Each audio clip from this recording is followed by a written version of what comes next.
pieteikuma anketas. Sastādot šādu anketu ir jāņem vērā, vai iegūtā informācija atbilst darba apraksta prasībām, vai tā nav vienkārši lieka, vai uzdotie jautājumi neradīs diskomforta sajūtu pretendentām, liekot viņam atteikties no piedalīšanās konkursā. Informācija gan CV, gan anketās var tikt sagrozīt, lai atstātu labāku iespaidu uz vērtētājiem, kā arī nevajadzētu aizmirst, ka nevajag lielāko daļu informācijas dublēt, kas ir redzama CV un kas būs jūsu pieteikuma anketā.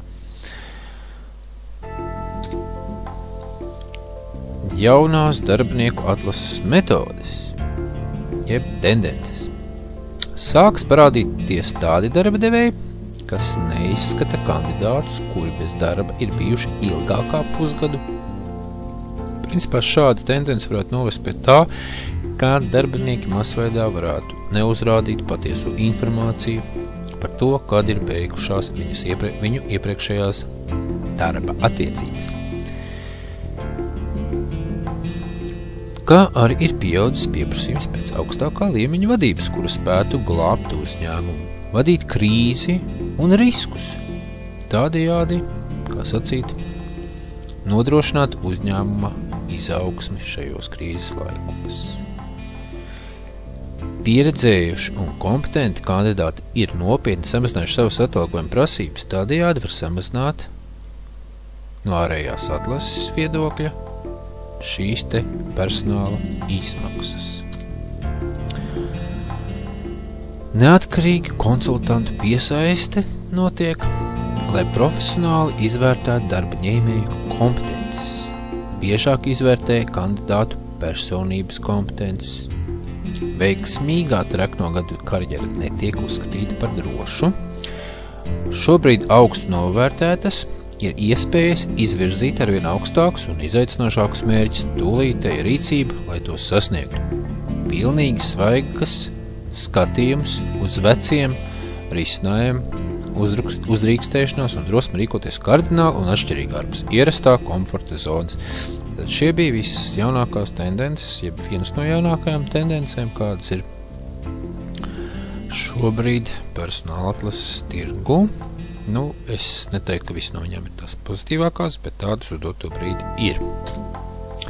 Kāda tad intervijas pastāv? Mēs apspriedīsim nestruktūrētās, struktūrētās, daļai struktūrētās, agresīvās, biogrāfiskās un cita veida intervijas. Protams, ne visas. Kas tad ir nepieciešams pirms intervijas? Tātad jānoskaidro kandidāta profesionālā sagatavotība, ņemot vērā viņa CV un motivācijas vēsturi un citu dokumentāciju. Pēc iespējas vairāk uzzināt par doto darba vietu, lai precīzāk varētu noteikt prasības pretendentiem. Tas ir tādos gadījumos, ja personāla atlasi veids speciālists, kas nav tiešais vadītājs vai tiek pirkts ārpakalpojums. Un šo vakanci pirmatlasi, kā sacīt, veids kāda darba aģentūra. Sastādīt intervijas plānu nepieciešams, lai iekļautos noteiktajā laikā un nepieļautu, kā sacīt, liekas pauzes. Laicīgi atzīmēt jautājumus, kas saistīti ar potenciālā darba specifiku un kuri tiks aizskarti intervijas laikā, pāriet pie tiem saistībā ar noteikto plānu. Kādi tad pastāv jautājumu veidi? Primārie un sekundārie.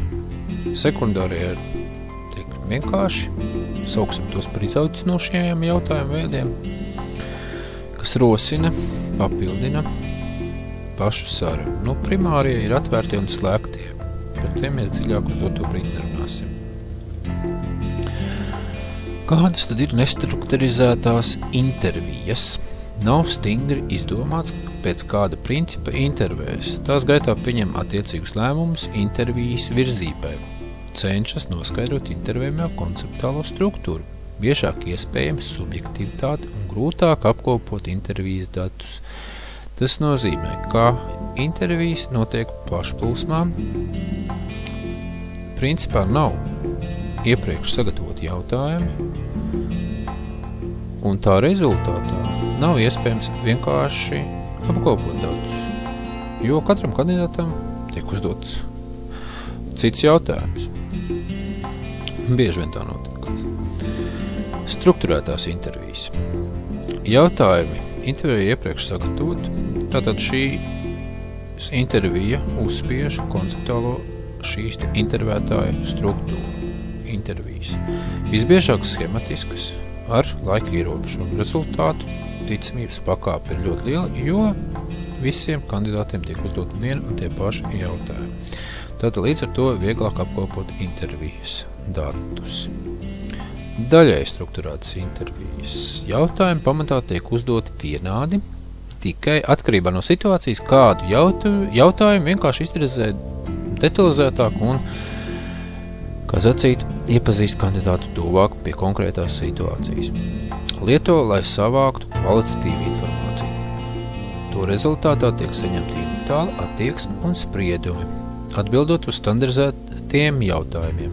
Sniedz tiešu informāciju par intervējumu, vērtību, apmēru un uzvedību. Tad, jebkurā gadījumā šīs ir plašāks intervijas veids, kā arī visbiežāk pielietotais intervijas veids. Nedaudz par agresīvām jeb stresa intervijām.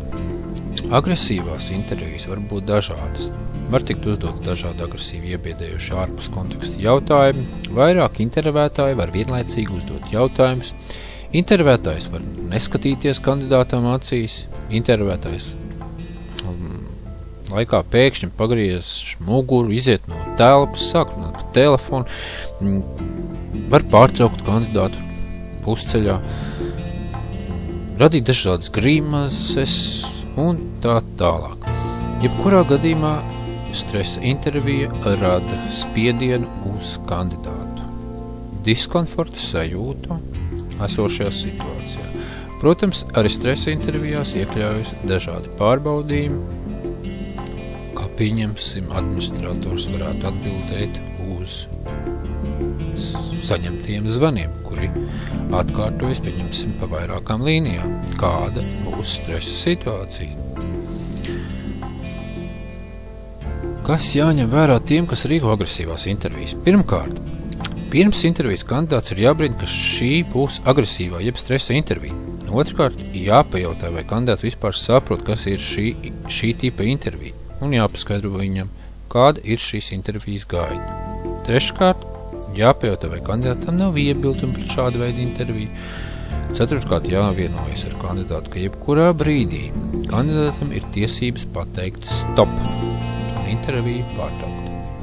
Ļaujiet agresīvās intervijas veikt profesionāli speciālisti šo interviju varēs novadīt jums atbilstošāk jūsu prasībām. Tāpēc neveiciet to paši, jums tas neizdosies. Kādi var būt riski uzņēmumam organizējot stresa intervijas? Pirmkārt, ja jūs nebrīdināsiet kandidātus, sabojāsiet reputāciju kandidātu un viņu draugu acīs. Tas ir taču garantēts.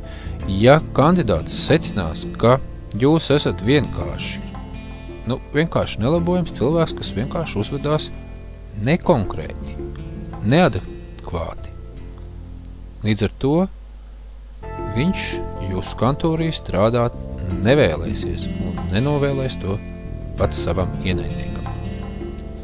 Kā arī, ja kandidātam intervijas laikā radīsies veselības problēmas, godīgi sakot, jāsaka, lai juristi tad pasaka, kāda ir atbildība par apzinātu kaitējumu nodarīšanu cilvēku veselībai. Jo jebkurā gadījumā šāda situācija var izraisīt kādas veselības problēmas.